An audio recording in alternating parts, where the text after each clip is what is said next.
Assalamualaikum. Dah habis beraya ke tu? Ingat lagi tak saya? Saya yang selalu buat perkongsian tentang tajwid.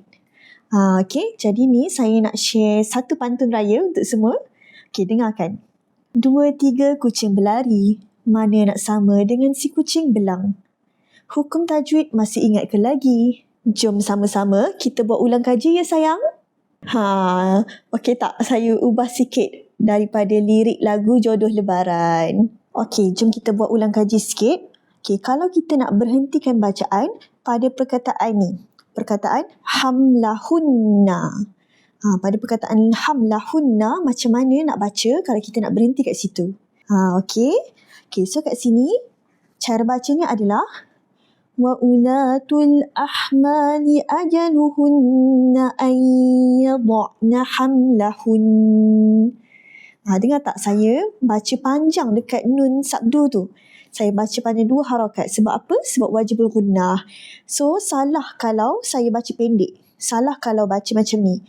Ayyadha'na hamlahun. Hamlahun. Pendek sangat. So, tak boleh. Kena baca panjang 2 harakat.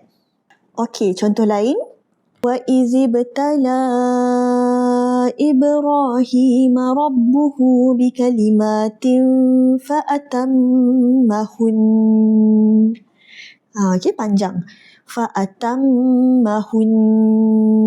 Salah kalau baca fa'atammahun. Okey. Okey, sekarang soalan saya, kalau macam ni, kita nak baca panjang ke pendek? Lala, tepi sikit Lala. Ya Allah ya Tuhan. Okey. So, ayatnya berbunyi huwallazi khalaqakum faminkum kafirun wa minkum mu'min.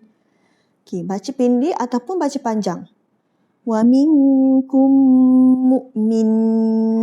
Okey, cuba tulis di ruangan komen nak baca mu'min 1 harakat atau mu'min 2 harakat. Okey, nanti saya reply. Okey, cuba jawab.